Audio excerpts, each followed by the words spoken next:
Mungkin itu merupakan bentuk kemarahan dari sebagian masyarakat yang ada di studio ini. Tapi bayangkan masyarakat di luar sana, khususnya mereka, keluarga pasien, bahkan mungkin pasien yang menjadi korban oleh profesi yang kami anggap sangat mulia. Dokter. Bayangkan, dalam satu pekan ini kita dihebohkan bukan hanya kasus dokter residen di Rumah Sakit Hasan Sadikin Bandung, tapi juga yang terbaru hari ini viral apa?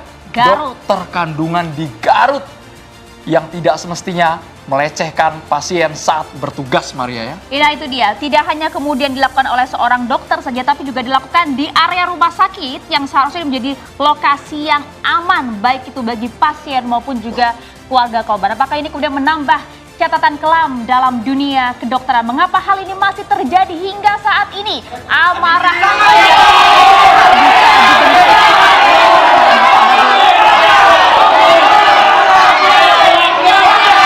Kami yakin teman-teman mahasiswa yang ada di sini geram sekali ingin kasus ini diusut tuntas, apalagi di tengah-tengah kami kalau kamera bisa menyorot, mereka merupakan dokter, calon-calon dokter yang sangat mengetahui persis bidangnya dan tujuannya pada kemanusiaan. Jelas wajah-wajah para dokter di depan ini ikut terdampak, ikut tercoreng, Maria. Itu dia, jangan sampai kemudian ulah dari oknum-oknum bejat biadab ini kemudian bisa mencoreng seluruh dokter di tanah air. Kami pun juga nanti akan membahas secara lengkap, secara detail di catatan demokrasi untuk Anda bersama dengan sejumlah narasumber kami. Kami pun juga melibatkan tentunya yang sudah geram sejak tadi, mahasiswa dari Mustopo Al-Azhar Jakarta dan juga Yarsi Jakarta. Kami berharap kasus ini bisa rapi, terurai secara terang, benderang, sama seperti pakaian yang kami gunakan malam hari ini, rapi dari BHS. Semoga makin meningkatkan kepercayaan diri kami untuk mengungkap kasus ini tanpa keraguan, Maria. Tanpa keraguan. Terima kasih banyak BHS telah mensponsori kami malam hari ini. Langsung saja kami akan perkenalkan Anda narasumber kami satu persatu. Sudah hadir bersama dengan kami semua ada Bang Reza Indragiri Amril, psikolog forensik. Selamat malam, Mas Reza. Assalamualaikum. Terima kasih sudah hadir dan juga terima kasih juga kepada Melissa Grace, psikolog klinis. Selamat malam, Mbak Melissa. Kita juga ingin lihat bagaimana nanti proses hukum kepada para pelaku yang kemudian kita lihat tadi gimana geramnya masyarakat dan juga kemudian para mahasiswa yang ada di sini. Kami hadirkan Direktur Reskrimum Polda Jabar, AKBP Surawan. Selamat malam.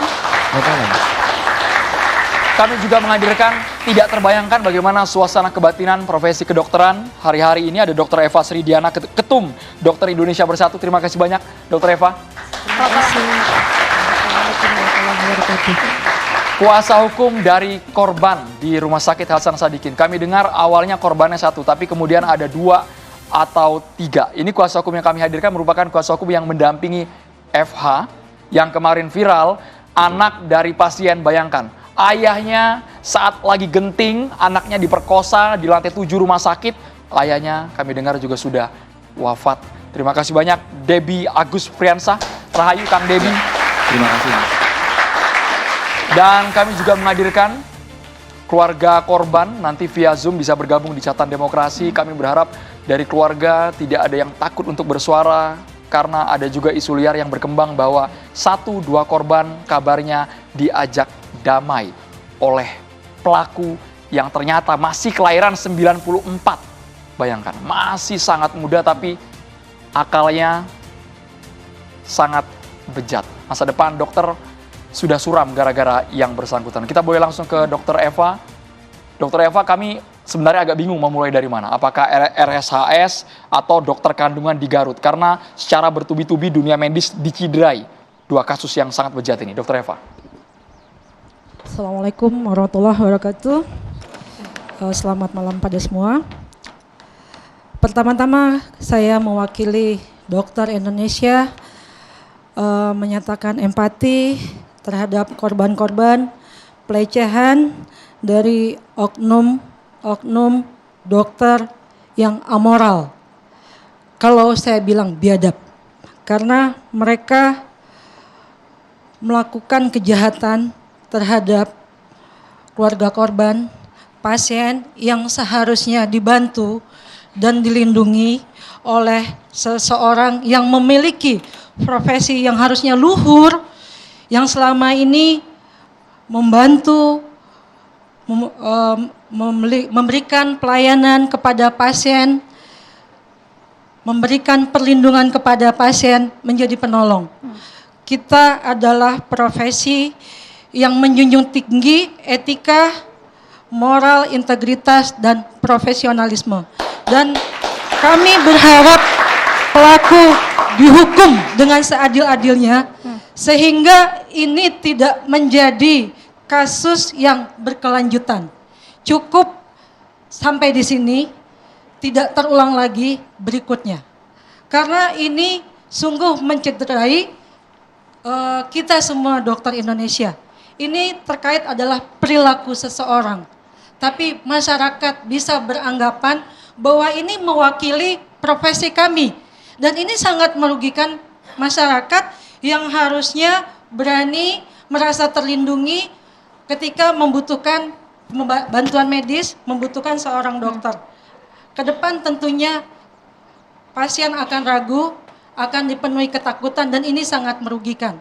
Kami berharap ini bukan tentang satu pelaku, jangan sampai ada pelaku-pelaku lainnya, karena itu sistem harus dibetulkan. Oke, Dokter Eva, kalau kemudian kita melihat kasus yang sedang ramai saat ini, yang bagaimana yang terjadi di Garut yang dilakukan oleh dokter kandungan, kita lihat betul bagaimana videonya sangat jelas bahwa pelecehan dilakukan oleh sang dokter. Informasi terbaru bahwa tidak hanya satu korban saja, dugaannya ada 11 korban, di mana 2 diantaranya sudah melapor. Apa yang ada di benak Dokter Eva saat ini? Tentunya saya sangat geram ya, karena ini sangat-sangat mencederai ya. Dan kejahatan tidak bisa tercipta begitu saja. Harus ada niat dan tentunya peluang. Kesempatan yang diciptakan oleh sistem. Jadi menurut saya di sini ada hal yang salah. Sistem yang tidak melindungi, sistem yang gagal, sistem yang longgar, yang tidak memberikan proteksi. Baik itu kepada pasien, keluarga pasien, bahkan juga dalam kasus yang lalu-lalu bagi tenaga medis yang sedang menjalani Dokter Eva, sebelum kita pendidikan. masuk ke sistem, coba kami putarkan kembali rekaman videonya. Kami ingin tahu secara standar operasional prosedur dunia kedokteran khususnya kandungan, apakah betul menyentuh bagian yang di USG, kemudian tangan kirinya menyentuh tubuh lain. Ini dia. Sambil kita putar, apakah ini sudah sesuai SOP atau menyalahi prosedur yang ada? Kedua tangannya berada di tubuh korban. Ya, ini tentunya sangat menyalahi ya. Jadi bukan seperti itu tindakan yang seharusnya. Dan ini sangat disayangkan ya.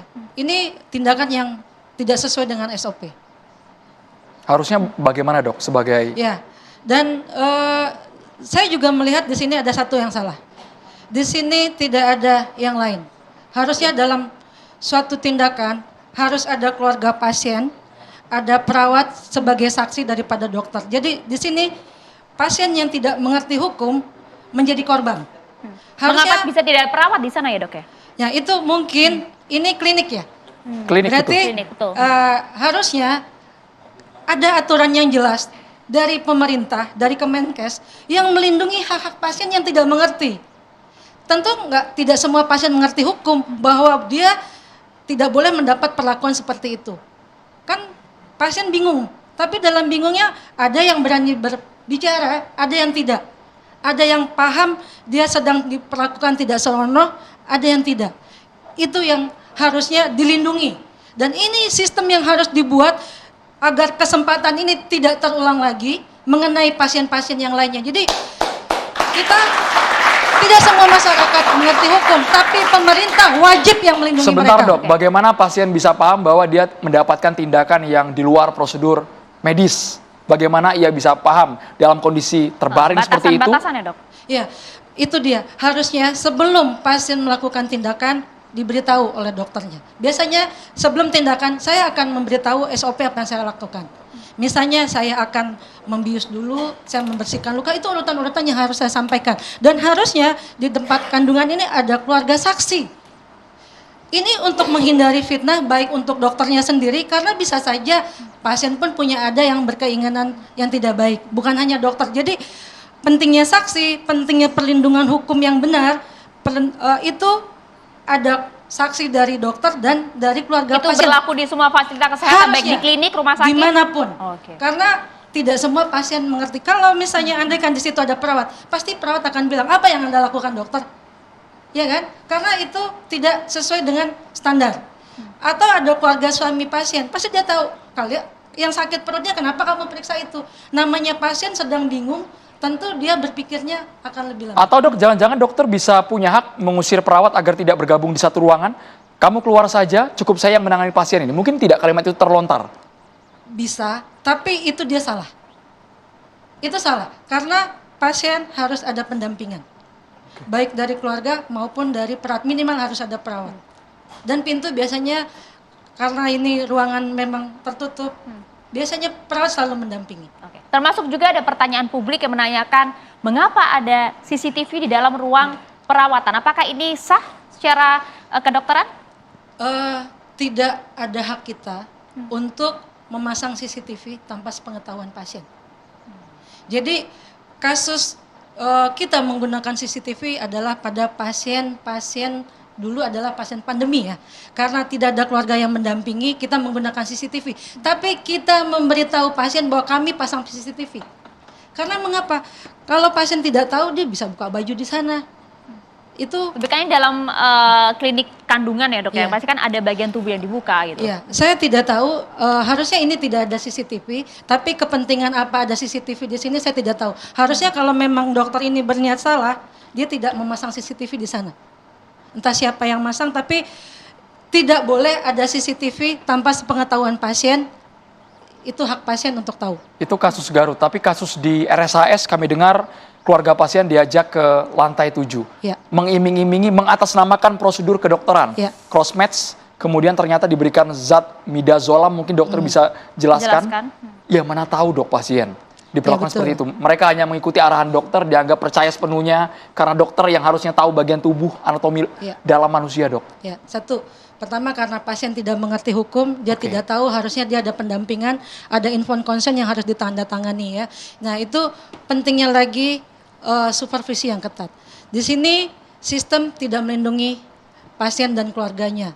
Harusnya ketika keluarga pasien itu dipanggil, itu harus di ruangan yang ada perawat.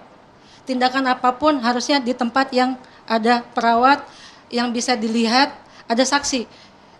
Tapi karena tadi, satu, pasien mungkin sedang panik, keluarganya sedang sakit, karena dibilang ada kebutuhan ini. Yang kedua, dia sendiri tidak mengerti hukum, bahwasanya kalau ada tindakan itu dia harus tanda tangan dan harus ada saksi. Ya, jadi ini di sini terlihat ada lemahnya kontrol dari sistem rumah sakitnya sendiri. Tapi kita sama tahu, rumah sakit Rumah Sakit Hasan Sadikin ini adalah rumah sakit pendidikan, rumah sakit di bawah naungan Kemenkes vertikal. Disinilah sistem harusnya dibuat sebaik-baiknya. Jangan sampai terjadi kecolongan seperti ini. Ini tanggung jawab dari Kemenkes, tanggung jawab dari manajemen rumah sakit menyediakan misalnya pasien tuh harus mengerti di depan kewajiban dan hak keluarga pasien. Itu mungkin kalau tidak begitu masuk mungkin dijelaskan, atau kita bisa lihat sekarang hak dan kewajiban pasien itu biasanya ditempel di dinding. Tapi dalam Pasien kondisi bisa yang baca. biasanya psikologi yang kemudian kritis gitu kan, Iya. tidak terfikir oleh pasien. Ya, itulah dia. Jadi andaikan ya ini supervisinya bagus, ini kan biasanya kita kerja tuh tim. Tapi lagi-lagi Rumah Sakit Hasan Sadikin itu, PPDS itu ibaratnya tenaga murah. Mereka bekerja overload, overtime.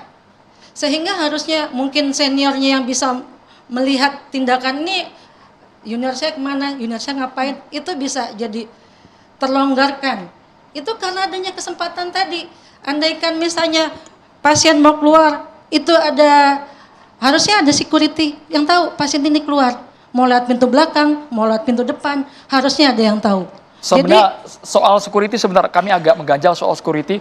Kuasa aku mungkin bisa menjawab. Kabarnya security di Rumah Sakit Hasan Sadikin bukan bermaksud menuduh, tapi ada kalimat yang tidak semestinya dilontarkan, malah terkesan mengejek korban. Kang Debi? Ya, baik. Informasi terkait security ya, itu perlu kita dalami juga, itu ranahnya penyidik nanti untuk mengembangkan apakah ada bukti ya terkait obrolan-obrolan yang dilontarkan oleh si security itu.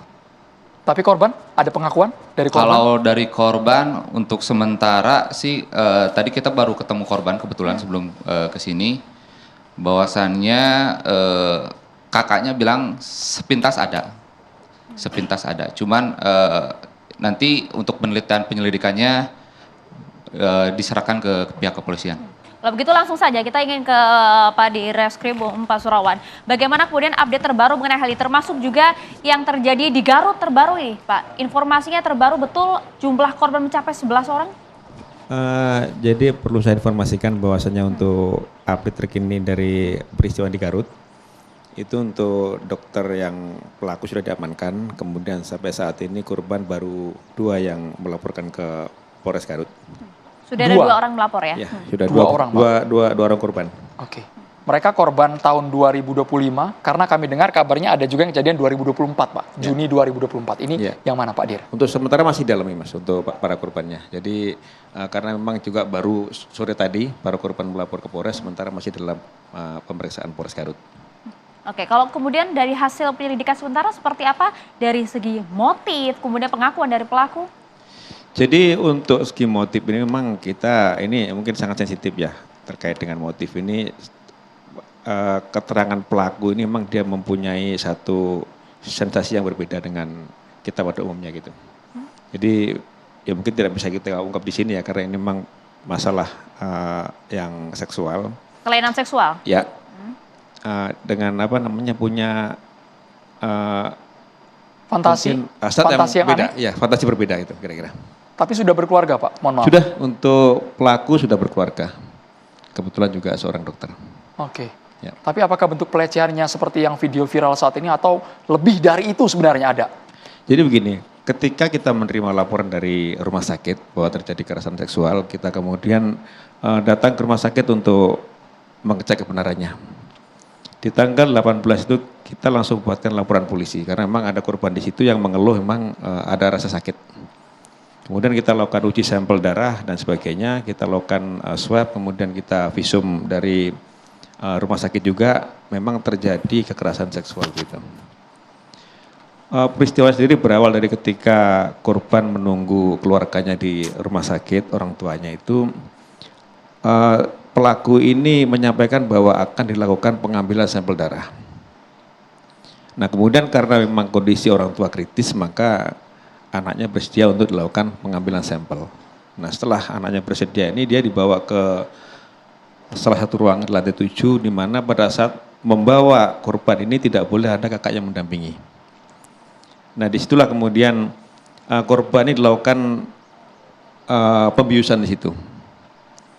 Nah setelah peristiwa itu terjadi sekitar jam 03.30 pagi itu korban dikembalikan ke keluarganya dalam kondisi memang pusing dan itu dialami korban sampai sekarang ini masih kondisi pusing.